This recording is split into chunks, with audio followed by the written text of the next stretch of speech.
ओम मृत्युंजय सर्वस्व उर्वारुकम इव। उर्वारुक का अर्थ कोशकारों ने प्राय खरबूजा फल अथवा उसी जाति के ककड़ी, फूट आदि फल किए हैं, अर्थात वे सब फल जिनमें उक्त पहचाने घटती है। उर्वारुक पद में 3 शब्द पड़े हैं, उरु आ रुक, जिसका अर्थ है विस्तृत और परिपूर्ण अमृत। रुक का अर्थ होता है अमृत, अमृतत्वम वै रुक। आ का अर्थ होता है परिपूर्ण, सब ओर से पूर्ण हो, परिपूर्ण हो। आ का एक अर्थ आभिमुख्य भी है, जिसका अर्थ है अपनी ओर आना। खरबूजा फल उरु आ रुक है। अमृतत्व का प्रवाह फल की ओर बह रहा है। अमृत का स्रोत वहाँ है जहाँ बेल की जड़ें जमी हुई है, भूमि से रस ग्रहण करती है। उसका प्रवाह फल की ओर बहता रहता है, जिससे फल पकता है, रस से परिपूर्ण होता है। यह सब कुछ उस भूमि से है जहाँ जड़ अपना घर किए हैं। उसमें जैसा खाद, पानी, मिट्टी होगी, वैसा ही रस फल में आता रहेगा। उपासक, तू भी सोच, तेरी इस मर्त्य बेल की जड़ें कहाँ जुड़ी है, कहाँ जमी है। तेरे जीवन फल को पकाने के लिए कौन सा रस ला रही है। यह माना कि यह सब रस तेरी ओर, तेरे अभिमुख बेल के माध्यम से ही प्रवाहित होगा, परंतु वही कुछ तो होगा जो बेल की भूमिका में होगा। और उस भूमिका में क्या कुछ पड़ा हुआ है, कैसा पानी है, साथ साथ वह उर्वरा भी है या नहीं, इसलिए उसे उर्वरा बना। आओ हम सभी उपासक इस मर्त्य बेल के माध्यम से त्र्यंबक से जुड़ जाएं। त्र्यंबकम यजामहे, उसकी संगति के बिना कल्याण नहीं। त्र्यंबकम यजामहे, यजामहे का अर्थ है हम संगति करें। संगतिकरण के लिए जहाँ कम से कम 2 तत्वों का होना आवश्यक है, वहाँ दोनों में संगतिकरण के माध्यम का भी होना आवश्यक है। यहाँ वे 2 व्यक्ति आत्मा और परमात्मा है, जीव और ब्रह्म है, भक्त और भगवान है, उर्वारुक और त्र्यंबक है। संगतिकरण का माध्यम प्रकृति है, मर्त्य बेल है। एक कोने में फूल के रूप में आत्मा, दूसरे कोने में मूल के रूप में परमात्मा त्र्यंबक लगे हुए हैं। परस्पर दाना दान चल रहा है। उर्वारुक अपने को त्र्यंबक से जोड़े हुए हैं और त्र्यंबक भगवान अपने अमृतत्व का दान देकर जीवात्मा को उरु आ रुक बना रहे हैं, पका रहे हैं। त्र्यंबक शब्द का अर्थ, त्र्यंबक पद त्रि अधिक अम्ब अधिक क का मिश्रण है। अंत में लगा हुआ क स्वार्थ में है।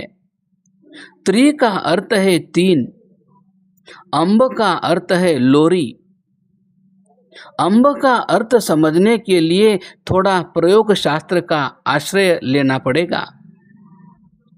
संस्कृत भाषा में माता को अम्बा कहते हैं। माता को अम्बा कहने के कारण समझ लेने पर अम्ब शब्द स्पष्ट हो सकेगा। अम्बा शब्द अभिशब्दे धातु से बना है। देखना होगा कि माँ कौन सा विशेष शब्द करती है जिससे अम्बा कहलाती है।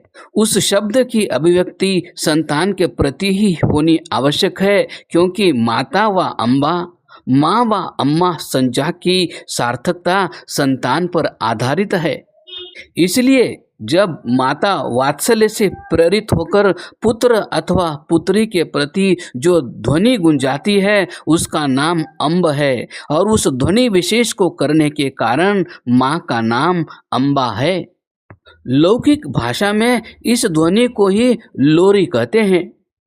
लोरी देते हुए जहाँ पानी हाथ से थपथपाया जाता है, वहाँ वाणी से कुछ गुनगुनाया भी जाता है।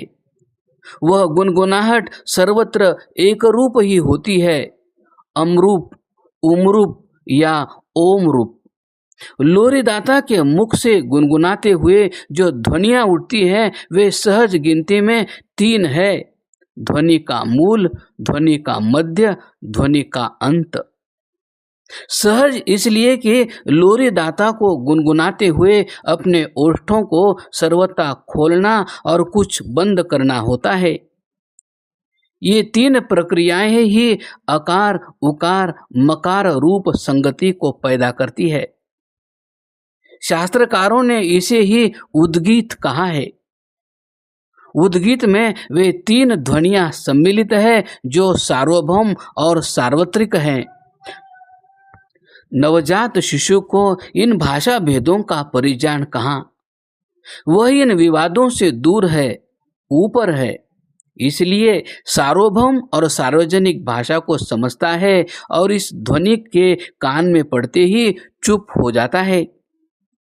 फिर चाहे वह माँ मुस्लिम हो अथवा हिंदू हो, देशीय हो अथवा विदेशीय, कोई भी क्यों न हो, लोरी देते समय यही ध्वनि निकलेगी और बच्चा भी इसी ध्वनि पर चुप होगा।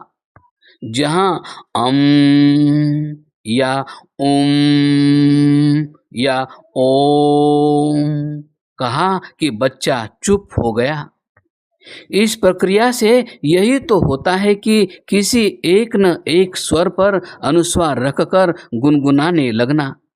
इसलिए अम्बा शब्द का अर्थ हुआ वात्सल्य रस को प्रवाहित करने वाले शब्द विशेष, लोरी को करने वाली। अम्बती वात्सल्य निश्चदिनम शब्द विशेषम करोतीति अम्बा।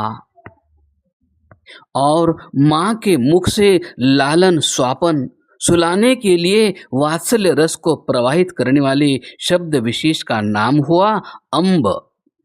मात्र मुखादुच्चार्यमाणा लालन प्रस्वापनादि प्रयोजकाः वात्सल्य निश्चदिनः शब्द विशेषा अम्बकाः। और इन अकार, उकार, मकार रूप 3 अक्षरों से युक्त नाम है जिसका, वे हुए स्वयं त्र्यंबक भगवान। त्रयो अकारो मकार मकार रूपाः अम्बकाः अभिधान रूपिणो यस्य स त्र्यंबकः तं त्र्यंबकं यजामहे।